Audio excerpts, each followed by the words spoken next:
nuevamente nos volvemos a encontrar ahora para comenzar el capítulo 2 de Romanos en esta serie que hemos titulado Carta a los Romanos, donde estamos tomando versículo a versículo para comprender lo que el Señor nos quiere revelar por medio de su palabra, pero especialmente en la carta a los Romanos, ¿verdad? Y ahora que hemos de abrir por primera vez el capítulo 2, te voy a pedir que me acompañes en oración donde estés. Padre, gracias. Gracias por, ¿verdad?, la oportunidad que nos has dado de estudiar todo el capítulo 1 de Romanos y también la oportunidad que ahora abre de que comencemos, oh Padre, a estudiar el capítulo 2. Te pido que a través de este capítulo tú continúes hablándonos como lo has estado haciendo durante este tiempo que hemos estado compartiendo juntos, ¿verdad? Y que la revelación que tú manifiestes en el estudio de este capítulo sea de transformación para cada uno de los que estamos recibiendo este estudio, incluyéndome o a mí. Así que te pido estas cosas en el nombre de Jesús. Amén. Bueno, antes de continuar, ¿verdad?, o estudiar a fondo el capítulo 2, me gustaría simplemente leer algunos textos y resumir el capítulo 1, ya que nos vamos a dar cuenta que necesitaremos el capítulo 1, ¿verdad?, fresco en nuestra mente para poder comprender el capítulo 2 de Romanos. Para esto quiero que me acompañes primero a Salmos capítulo 1, versículos 1 y 2. Salmos capítulo 1 y versículos 1 y 2 dice lo siguiente: Bienaventurado el varón que no anduvo en consejo de malos, ni estuvo en camino de pecadores, ni en silla de escarnecedores se ha sentado. Antes en la ley de Jehová está su delicia, y en su ley medita de día y de noche. Está hablando de lo bienaventurado que es la persona que medita de día y de noche en la ley de Dios, que consideran la ley de Dios como su delicia. También Proverbios capítulo 2, versículos del 1 al 6, dicen lo siguiente: Hijo mío, si tomares mis palabras y mis mandamientos guardares dentro de ti, haciendo estar atento tu oído a la sabiduría, si inclinares tu corazón a la prudencia, si clamares a la inteligencia y a la prudencia dieres tu voz, si como a la plata la buscares y la escudriñares como a tesoros, entonces entenderás el temor de Jehová y hallarás el conocimiento de Dios. Porque Jehová da la sabiduría y de su boca viene el conocimiento y la inteligencia, ¿verdad? Y si combinamos estos dos textos, el que establece que debemos meditar en la ley de Dios de día y de noche, y en este que establece que debemos escudriñar esta palabra de Dios como un tesoro para poder tener el conocimiento, encontramos lo que es el secreto entonces para poder entender la Biblia, ¿verdad? El secreto para poder entender la Biblia es el constante estudio y la constante meditación, pero este estudio y esta meditación tiene que estar combinado con un deseo genuino de cumplir con la voluntad de Dios, ¿verdad? Aunque tú quieras tener conocimiento de las cosas espirituales, simplemente para tener conocimiento, eso no va a resultar en que tú realmente vas a hallar el conocimiento de Dios o el temor de Dios, como le llama Proverbios capítulo 2. Para tú poder entender el conocimiento de Dios, tú no solamente necesitas tener el deseo de conocer, sino de conocer para hacer su voluntad. Y para esto quise traer un texto que es Juan capítulo 7 y versículo 17, que dice así: El que quisiere hacer su voluntad conocerá de la doctrina, si viene de Dios o si yo hablo de mí mismo, ¿verdad? Pero en síntesis, Cristo está diciendo que si tú quieres conocer la doctrina o si tú quieres conocer la enseñanza, tú tienes que querer hacer la voluntad de Dios. Si tú no quieres hacer la voluntad de Dios, tú no vas a conocer la doctrina, tú no vas a conocer la enseñanza, tú no vas a tener la oportunidad de entender los misterios de Dios, ¿verdad? O en este caso el conocimiento acerca de Dios, ¿verdad? Y a pesar de que el repaso, la revisión de la Biblia y el estudio diligente de la palabra es primordial para poder comprender la Biblia, yo no estoy diciendo con esto que con el estudio diligente nosotros vamos a prescindir de la guía del Espíritu Santo, ¿verdad? O este Espíritu de verdad que nos guía a toda verdad, sino es que el Espíritu Santo se manifiesta precisamente a través de la palabra. Es a través de la palabra que el Espíritu Santo testifica el conocimiento de Dios, ¿verdad? Y aquí tengo un resumen de lo que es el capítulo número 1, para que podamos continuar el capítulo 2 con una idea clara de lo que es este capítulo. Vimos que en los versículos del 1 al 7 fue el saludo, ¿verdad? El saludo de Pablo y al mismo tiempo el resumen de todo el Evangelio en 7 versículos preciosos. Los versículos del 8 al 15 ya más bien está hablando un poquito más del interés, ¿verdad?, personal de Pablo a los romanos y también el sentido de obligación que tenía Pablo tanto con los romanos como con los hombres en general. Los versículos 16 y 17 vimos en esos dos versículos lo que es el evangelio, ¿verdad?, y lo que conlleva el evangelio. Los versículos 21 al 23 vimos cómo la sabiduría fue corrupta, se corrompió la sabiduría, y finalmente el resultado de la falta de agradecimiento y el olvido de Dios lo vimos en los versículos 24 al 32, ¿verdad? Y yo quiero, antes de comenzar, quiero leer una vez más los versículos que estuvimos leyendo previos al capítulo 2, que fue los últimos versículos de Romanos capítulo 1. Especialmente aquellos versículos que comienzan en el versículo 29. Aquí comienza a manifestar lo que son los pecados de aquellos que ignoran a Dios, los pecados de aquellos que se olvidan de Dios, aquellos que no le dan gracias a Dios. ¿Verdad? Y quiero leer algunos de los pecados. Voy a leer desde el versículo 26.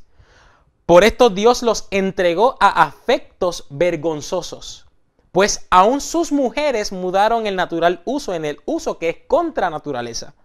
Y del mismo modo también los hombres, dejando el uso natural de las mujeres, se encendieron en sus concupiscencias los unos con los otros, cometiendo cosas nefandas, hombres con hombres, y recibiendo en sí mismos la recompensa que convino a su extravío.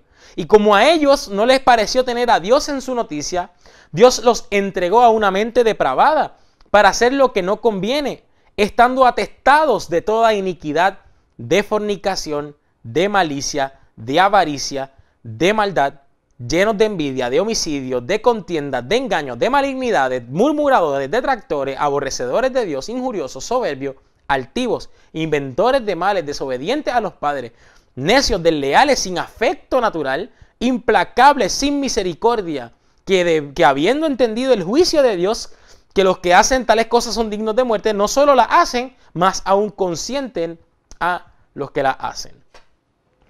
Y quiero que guarde en el clavo de la memoria todos estos pecados descritos, y si es posible, ¿verdad?, en lo que yo continúo diciendo unas cositas, que piense en efecto si tú has visto estos pecados manifestarse en algún ámbito, ¿no? Estos pecados que acabo de leer, ¿verdad?, como lo es la murmuración, la desobediencia a los padres. Piensa entre todos estos versículos que acabo de leer, si tú puedes identificar en alguien estos pecados manifestados, en lo que yo continúo con el estudio y vuelvo nuevamente a tomar este punto.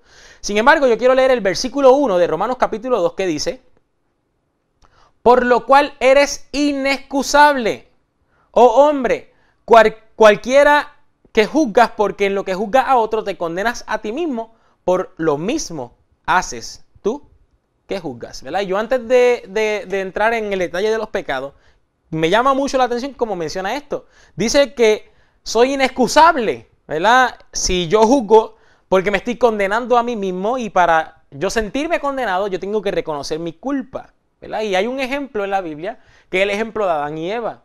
Adán y Eva reconocieron su culpa. ¿Y cómo nosotros vemos que ellos reconocieron su culpa? A pesar de que no lo hayan manifestado en un inicio, cuando Dios les dijo: no coma del fruto de este árbol. Ellos participaron del fruto de ese árbol, inclusive esto que Dios les había dicho que estaba mal, ellos lo empezaron a ver bueno, dice la misma palabra de Dios, lo mismo que vimos que pasó en el capítulo 1 con aquellos que llamaban a lo bueno malo y a lo malo bueno, ¿verdad? Y ahora Adán y Eva, aquella cosa que Dios les dijo que era mala, habían participado y pues esto no es tan malo nada. Sin embargo, cuando Dios se acerca en el mejor momento del día, dice la palabra que es al aire del día, ellos se escondieron, ¿verdad? ¿Pero por qué se escondieron? Porque tuvieron miedo. Y la pregunta natural es: ¿por qué tuvieron miedo? Porque se sentían culpables. Dios se había acercado en otras ocasiones hacia ellos y ellos no habían huido en ese momento. ¿Por qué? Porque no se habían sentido culpables de ninguna de las cosas. Pero en el momento que el ser humano reconoce su culpa, lo primero que ha de manifestar es el miedo. Así que podemos ver que el miedo o el temor de miedo es la consecuencia necesaria de la culpa, ¿verdad? Y una prueba de la existencia de esta culpa. Para eso quise traer dos textos bíblicos. Primera de Juan 4:18. Dice así: en el amor no hay temor, mas el perfecto amor echa fuera el temor, porque el temor tiene pena, de donde el que teme no está perfecto en el amor, ¿verdad? Y yo sé que ahora mismo con las situaciones que están sucediendo en el mundo, muchas veces nosotros tan pronto vemos que el mundo o el fin está cerca, ¿verdad? Basado en los acontecimientos, comenzamos a experimentar un miedo al juicio, un miedo, ay, yo no estoy listo todavía. Y este miedo realmente es la consecuencia de la culpa y también la consecuencia de que yo no he sido perfeccionado en el amor, ¿verdad? O no he sido perfeccionado en Dios, porque Dios es amor. Así que si yo realmente soy justificado por Dios, recibiendo la vida de Dios, o sea, recibiendo la perfección de Dios, la perfección de su amor en mí, yo no voy a tener miedo a la muerte, yo no lo voy a tener miedo ¿verdad? Al juicio, en este caso, porque no me siento culpable de esas cosas. Sin embargo, todo aquel que no ha sido perfecto en el amor, claro que va a temer, porque va a reconocer que es culpable de las cosas, ¿verdad?, que está viendo que se están manifestando. Así como Adán y Eva habían manifestado miedo cuando Dios se quiso acercar a ellos al aire del día, ¿verdad? Por ejemplo, proverbio, me encanta este proverbio 28:1. Mira lo que dice. Huye el impío sin que nadie lo persiga, mas el justo está confiado como un leoncillo. ¿Verdad? Es el impío el que huye, aunque nadie lo esté persiguiendo, siempre tiene miedo, ¿verdad? Para darte unos ejemplos, si alguien mata a una persona, se va a esconder. A pesar de que probablemente escondió el cuerpo, él va a estar viviendo con un miedo a venganza, aunque él no sabe si alguien se ha dado cuenta que él mató a la persona, ¿verdad? Pero siempre va a estar huyendo, aunque nadie lo persiga. Aquel que roba se va a sentir mal y culpable, aunque nadie lo esté buscando por ese caso. Pero, quién sabe, ¿verdad? Sin embargo, el justo, aquel que es justificado, aquel que permitió que Cristo viviera en ellos y ellos no vivir, para que la justicia de Dios fuera una realidad en su vida. Dice aquí el versículo, que están confiados como un leoncillo, ¿verdad? Si los paganos, aquellas personas que cometen pecado, no reconocieran que son culpables, ellos se sorprenderían cuando viniera la policía a buscarlo en caso de ser algún ladrón o algún matón, ¿verdad? Pero la realidad es que ellos no se sorprenden cuando la policía los viene a buscar, ni siquiera deberían defenderse cuando ellos saben que han cometido una atrocidad, ¿verdad? Porque se sienten culpables por ese tipo de cosas, ¿verdad? Pero, a pesar de que nosotros nos dimos cuenta que el capítulo número 1 está dedicado a aquellos paganos que vivían en Roma, el capítulo 2 está hablándole a estos que eran paganos, pero que ahora están convertidos, aparentemente convertidos, ¿verdad? De modo que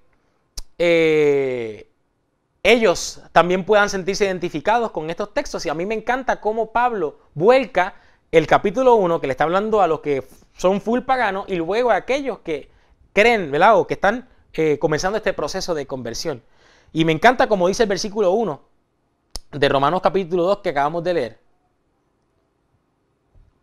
Por lo cual eres inexcusable, oh hombre, cualquiera que juzgas, porque en lo que juzgas a otro, te condenas a ti mismo, porque lo mismo haces tú que juzgas.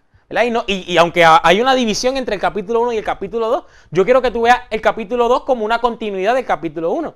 Lo que estaba mencionando Pablo justo al final del capítulo 1 eran los pecados de todos los paganos, ¿verdad? Y comenzó a mencionar, y cito, ¿verdad?, algunos de los que mencioné.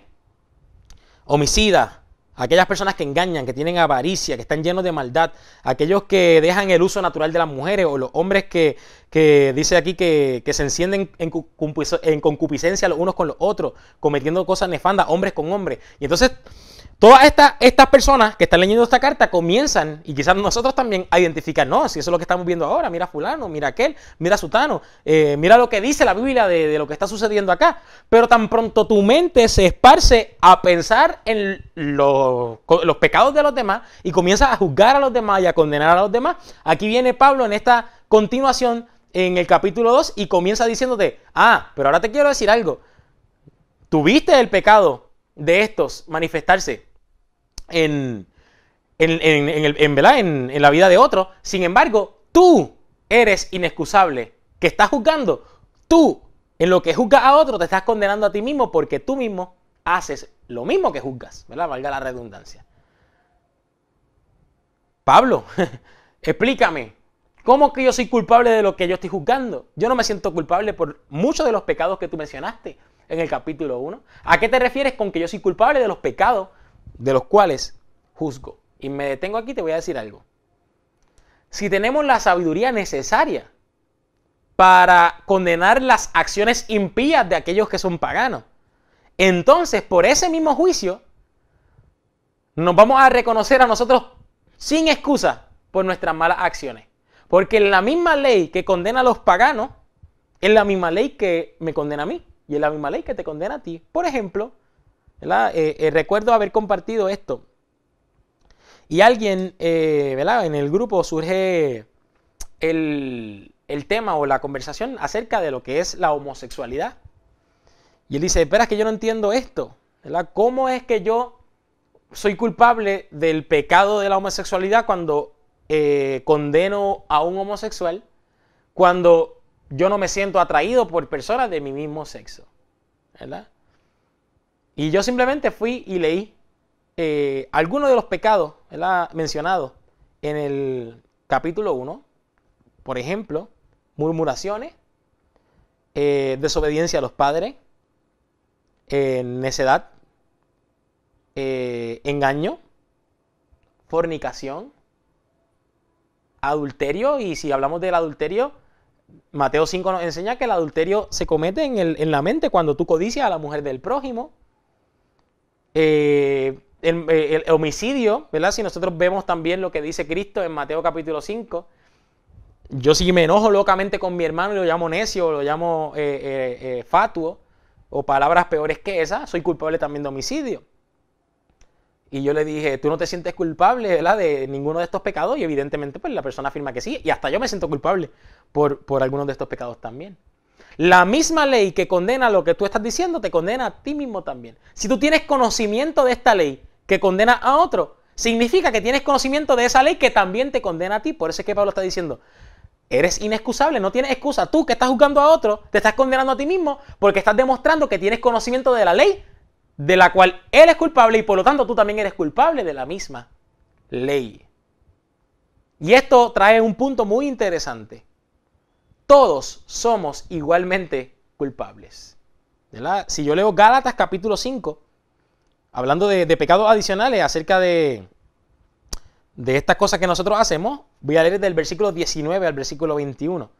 Dice que manifiestas son las obras de la carne. ¿Qué son? ¿Cuáles son estas obras de la carne? Adulterio, te mencioné que codiciar a una mujer en la mente ya es adulterio. Fornicación, inmundicia, disolución, idolatría, y me detengo. Idolatría vimos que puede ser también yo rechazar el conocimiento de Dios y entonces tener un falso concepto acerca de Dios. Eso es tener idolatría. Hechicerías, enemistades, pleitos, celos, iras. ¿Tú nunca has tenido un pleito, celo, alguna ira? Contiendas, disensiones, herejías, versículo 21, envidias, homicidios, borracheras, banqueteos, ¿verdad? Borrachera, beber alcohol en exceso, banqueteos, comer en exceso también. Y cosas semejantes a estas, de las cuales os denuncio, como ya os he anunciado, que los que hacen tales cosas no heredarán el reino de Dios. Pero condenamos a personas que cometen pecados que quizás yo no me siento inclinado, pero no nos damos cuenta que mientras estamos juzgando a alguien por estos pecados a los cuales yo no me siento inclinado, tengo la misma ley señalándome a mí, basado en los pecados que yo estoy cometiendo. Como mencioné, codiciar a una mujer, comer en exceso, tener algún tipo de ira, enemistarme locamente con algún hermano, ¿verdad? Todos resultamos condenados, ¿verdad? Y tenemos que comenzar a tener más simpatía y no condenación en contra de aquellas personas, aquellos hermanos que tenemos, aquellas personas que comparten nuestra misma naturaleza humana, ¿verdad? Y quiero añadir un punto interesante.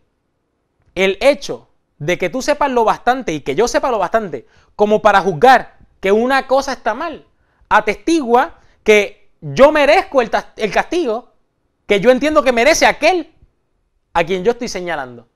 Si yo estoy viendo a cierta persona y yo digo, wow, esta persona está cometiendo este pecado y merece esto, entonces yo, que conozco que eso está mal y que yo también estoy haciendo cosas malas, estoy determinando un juicio sobre mí mismo y estoy diciendo que yo merezco el castigo que yo estoy deseándole a esta persona a quien yo estoy condenando, ¿verdad?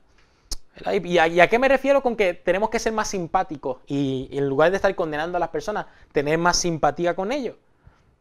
Voy a dar un ejemplo. Quizá el ladrón está en la tienda y quiere hacer, ¿verdad? Quiere robar algo y comienza a robar y ahí comienza alguien a dar, mira, alguien está robando y arrancan allá a buscar. Y el ladrón cuando se ve entre la espada y la pared, lo que hace es, por ahí va el ladrón y comienza a gritar que allá está el ladrón para que la mirada se desvíe de sí mismo y comiencen las personas a mirar entonces a las otras personas para desviar la atención hacia sí mismo. Muchas veces, cuando condenamos el pecado de los demás, lo que estamos haciendo es tratar de alejar la sospecha de que yo hago las mismas cosas. Estoy tratando de alejar la sospecha de mi culpabilidad y es un modo de expiar mi culpa para sentirme menos culpable. Déjame señalar al otro para sentir que Dios no me está mirando a mí, está mirando al otro, ¿verdad? Pero tenemos que comenzar a ser más simpáticos. Tenemos que entender algo. Nosotros somos igual de culpables que ellos, ¿verdad? En razón de nuestra naturaleza humana. Hay un ejemplo que a mí me encanta, que es Nehemías, ¿verdad? Y simplemente te quiero leer un texto que se encuentra en Nehemías 1:6. Y todos deberíamos ser tan empáticos y simpáticos como Nehemías. Mira cómo dice el versículo 6. Esté ahora atento tu oído y tu ojo abierto. Esto es Nehemías orando. Para oír la oración de tu siervo, que yo hago ahora delante de ti día y noche, por los pecados de Israel, tus siervos, y confieso los pecados de los hijos de Israel que hemos cometido contra ti. Sí, yo y la casa de mi padre hemos pecado.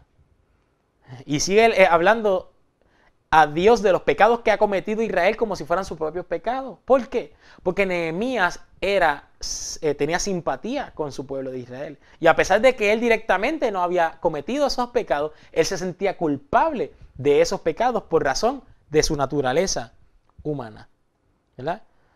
Y muchas veces nosotros, aquellos pecados que condenamos, ¿verdad?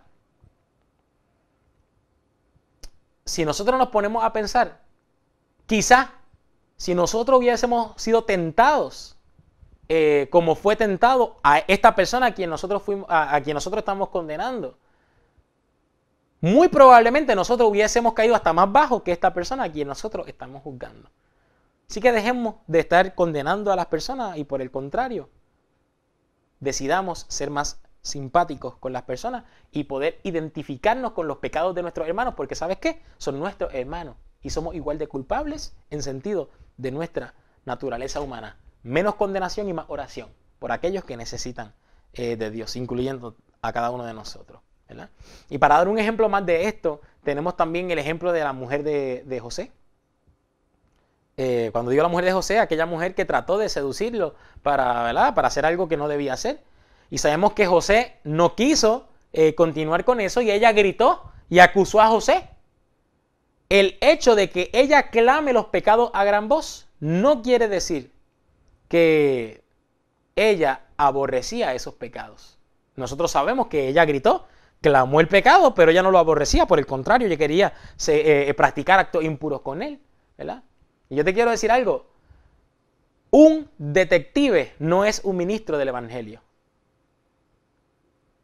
Dios no te llamó para tú ser detective, ni me llamó a mí para ser detective y estar identificando los pecados de otros. Porque el hecho de que yo pueda identificar pecados, el hecho de que yo pueda decir pecados por mi boca, no quiere decir que yo estoy aborreciendo esos pecados que estoy mencionando con mi boca. Un detective no me hace a mí ministro del evangelio, y un ministro del evangelio no debería ser un detective. Muchas veces hasta yo mismo me he parado en el púlpito y he hablado de muchos pecados que yo soy culpable de ellos.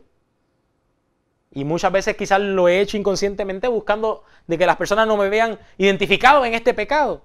Pero en lugar de yo condenar a las personas que tienen estos pecados que he mencionado desde el púlpito, debo comenzar a condenar menos y a orar más por mis hermanos y también, ¿verdad? Por mi vida, para que el Señor poco a poco, tanto en mí como en mis hermanos, pueda poner tanto el querer como el hacer por su buena voluntad.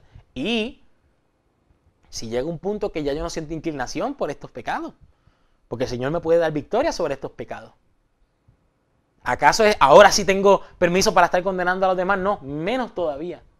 Porque ahora que sé todo lo que Dios me ha perdonado y todo el trabajo que le di al Señor, voy a comenzar a orar por este hermano mío porque yo necesitaba esas oraciones para poder ser victorioso sobre este pecado.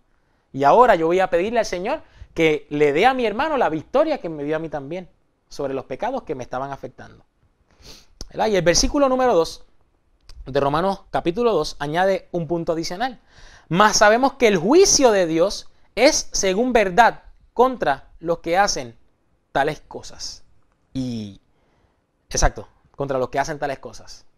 Y yo quiero simplemente definir juicio. Juicio es igual a criterio, juicio es igual a verdad, ¿verdad? Porque el juicio del hombre simplemente es mera opinión, es mi opinión acerca de cierto punto. Pero cuando hablamos del juicio de Dios, no es una mera opinión porque sabemos que Dios no opina, Dios tiene una verdad absoluta. Dios no se equivoca. Por lo tanto, cuando pensemos en juicio, estamos hablando del criterio de Dios, o sea, la verdad absoluta. Cuando está hablando que dice que el juicio de Dios es según verdad contra tales cosas, yo tengo aquí una lista que te quiero leer, resumiendo lo que hemos estudiado hasta el momento para que comprendamos cómo nosotros sabemos realmente que el juicio de Dios es según verdad contra los que hacen tales cosas, porque quizás algunos de nosotros digamos, ay, yo no estoy seguro si yo sabemos tal cosa que está haciendo referencia a Pablo, pero nos daremos cuenta que en efecto sí sabemos que el juicio de Dios es según verdad. Y te lo digo de esta forma. Número 1, estamos de acuerdo todos en que Dios existe, ¿verdad? Por lo que hemos estudiado hasta el momento. Número 2, hemos entendido que Dios es la fuente de donde procede todo ser creado o toda criatura. Eso lo estuvimos viendo también en el estudio de ayer.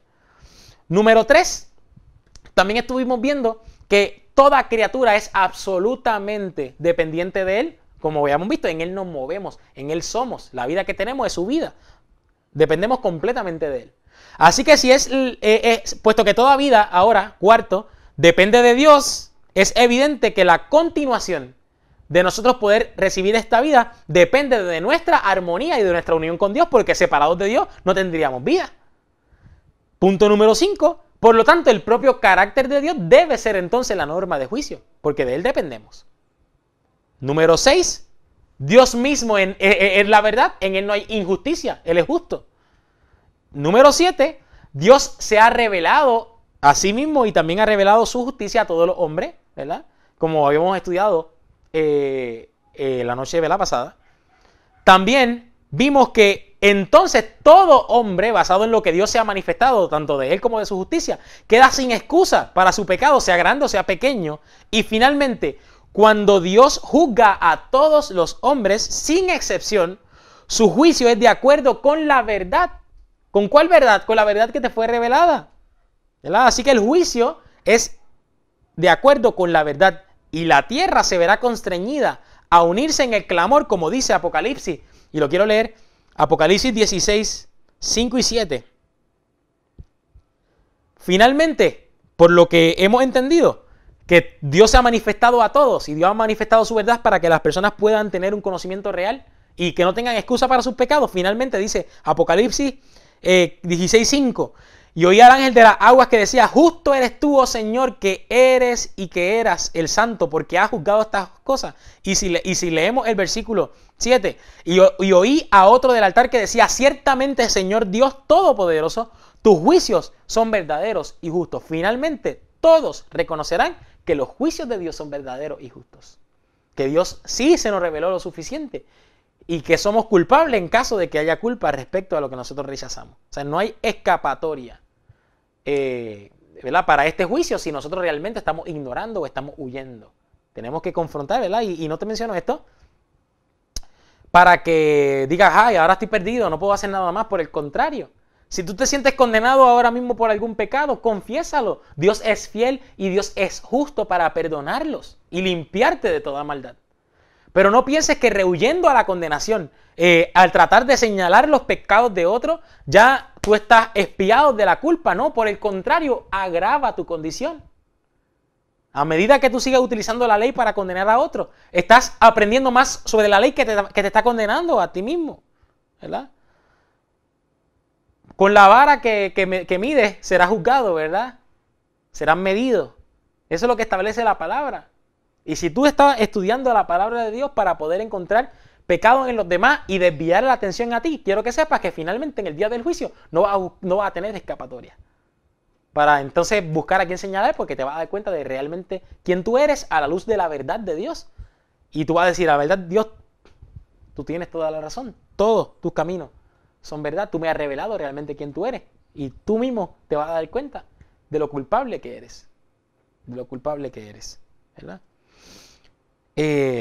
Versículo 3 de Romanos 2, confirmando este mismo punto.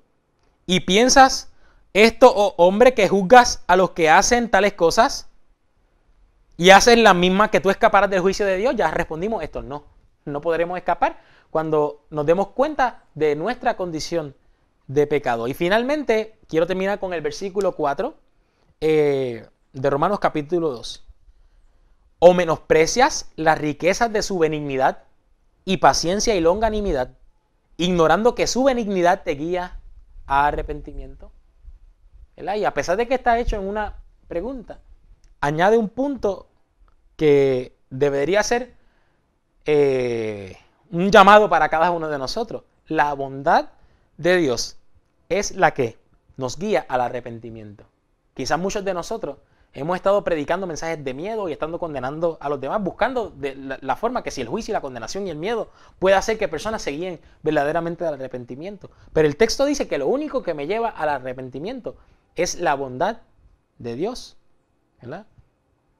Y yo quiero simplemente resaltarte algunos aspectos de esta bondad de Dios. Y como sabemos, a pesar de que Dios tiene conocimiento de todo pecado, Él no desprecia a ningún pecador, ¿verdad? Y te puedo decir con seguridad lo que dice el texto. Acércate confiadamente al trono de la gracia. Has de alcanzar oportuno socorro si tú entiendes que necesitas. Si tú tienes pecado, necesitas la gracia. Acércate confiadamente al trono de la gracia. Te quiero leer algunos textos. Primero, Juan, capítulo 5 y versículo 22, para que se te haga más fácil entender esto. Porque el Padre a nadie juzga, mas todo el juicio dio al Hijo. Yo te quiero mencionar que tu Padre no te está juzgando. Tu Padre te quiere recibir. Tu Padre no te quiere condenar. Te quiero leer un segundo texto. Juan, capítulo 3 y versículo 17.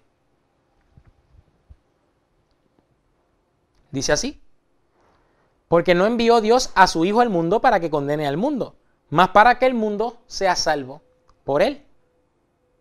Dios no envió a Cristo para condenarte, sino para salvarte. Dios te ama, Dios no quiere juzgarte, Dios no quiere condenarte, por el contrario, Dios te quiere salvar.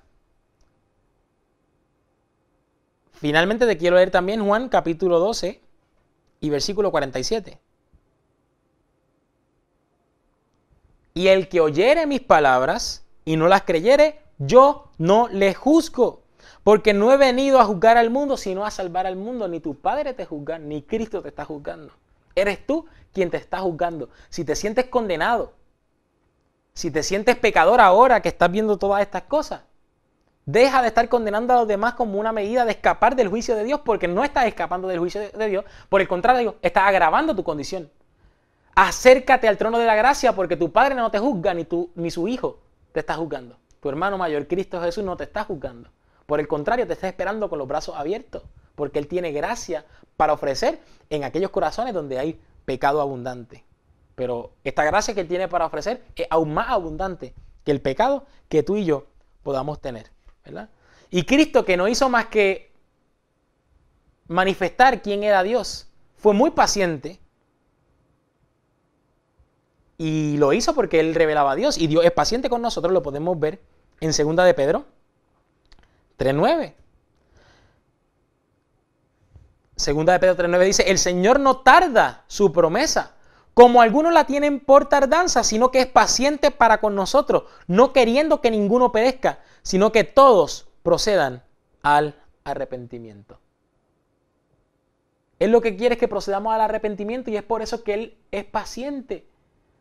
Él está esperando para revelar su bondad, para que tú puedas ser guiado al arrepentimiento. Y mira cómo dice el versículo 15, y tener por salud o por salvación la paciencia de nuestro Señor. también nuestro amado hermano Pablo, según la sabiduría que le ha sido dada, os ha escrito también, ¿verdad? Lo que te quiero decir con esto es que esta paciencia que Cristo manifiesta realmente es la revelación de quién es el Padre. Así como Cristo manifestó la paciencia, tu Padre es paciente porque Cristo revela quién es el Padre. Y es paciente porque Él no quiere que tú te pierdas. Él quiere que tú puedas ser guiado al arrepentimiento. Y lo único que hace es revelar su bondad. Si voy a 1 Corintios capítulo 13, añade un punto más interesante acerca de este Dios paciente, de este Dios bondadoso. ¿Verdad? Porque sabemos que Dios es amor. Y si Dios es amor, la descripción del amor realmente revela quién es Dios. Y te quiero leer 1 Corintios 13, voy a utilizar la versión Reina Valera actualizada porque las Biblias antiguas no utilizan la palabra amor, sino la palabra caridad. Pero mira esto. Dice, el amor, versículo 4 de 1 Corintios 13, tiene paciencia y es bondadoso. Dios es paciente, Dios es bondadoso, porque el amor es así. Finalmente quiero brincar directamente por cuestiones de tiempo al versículo 7, donde dice que el amor, o sea, Dios todo lo sufre, Dios todo lo cree, Dios todo lo espera, Dios todo lo soporta. ¿Sufre qué? Dios prefiere seguir dando su vida, aunque sufra por las malas decisiones que cometen sus hijos, porque Él simplemente quiere esperar a que sus hijos sean guiados al arrepentimiento. Y Él prefiere sufrir todas estas cosas para que sus hijos sean guiados al arrepentimiento. Dice que todo lo cree. ¿Qué cree Dios? Dios cree que esperando, que siendo paciente, que dando y manifestando su bondad, Él cree que algún día sus hijos han de volver a casa una vez más. Sus hijos han de volver y van a creer en esta bondad, y Dios cree y por eso sigue dando vida, esperando por cada uno de nosotros. Todo lo espera, todo lo soporta por amor a ti y a mí, y es paciente para que ninguno de nosotros perezca, sino que todos seamos guiados al arrepentimiento. ¿Verdad? Salmo, capítulo 33 y versículo 5, ya con esto estamos terminando. Dice, Él ama la justicia y el derecho. De la misericordia de Jehová está llena la tierra. Dios se ha manifestado, ¿verdad? Como Él es, como un Dios de amor, en su palabra. Pero también se ha manifestado por toda la tierra. Hasta la creación habla de la grandeza y del amor que tiene nuestro Padre con cada uno de nosotros. Y cuando la Biblia dice en Romanos capítulo 2, que acabamos de leer, y versículo 4, que es la bondad de Dios lo que nos guía a arrepentimiento, no podemos cambiar el texto y decir, no, la bondad de Dios tiende a llevar al hombre al arrepentimiento. La Biblia dice que lo hace, que la bondad de Dios guía al hombre al arrepentimiento. Ahora, ¿por qué si la Biblia dice que la bondad de Dios guía al arrepentimiento, no todos nos arrepentimos? El mismo texto lo dice, porque o menosprecia la riqueza de su bondad, paciencia y longanimidad. Cuando ignoramos a Dios, no somos guiados al arrepentimiento. Pero si nosotros realmente, en lugar de ignorarlo, decidimos no resistirnos al Señor, yo te aseguro que cada uno de nosotros hemos de ser guiados al arrepentimiento con seguridad y a la salvación. Así que el llamado para este estudio es el siguiente: no te resistas al Señor. No ignores la bondad que Él ha manifestado. Permite que la bondad que Dios ha manifestado se revele en tu vida, y entonces que esa bondad que Dios ha manifestado te pueda guiar al arrepentimiento. Te pido ahora que me acompañes en oración. Padre, gracias por lo bueno que eres. Te pido en esta hora, oh Padre, que continúe revelando tu bondad a nosotros. Que continúes trabajando en nuestros corazones, oh Padre, para que nosotros podamos entregarnos enteramente a ti. Oh Padre, te pido perdón por todo lo que hemos ignorado de parte tuya, y agradezco, oh Padre, la paciencia que has manifestado a nosotros, soportándolo todo, creyendo en nosotros, para que nosotros realmente podamos ser guiados al arrepentimiento y por lo tanto ser guiados a la salvación. Continúa manifestándote a nosotros. Estas cosas las pedimos en nombre de Jesús. Amén. Bueno, nos veremos en el próximo estudio. Comenzaremos a partir del versículo 5.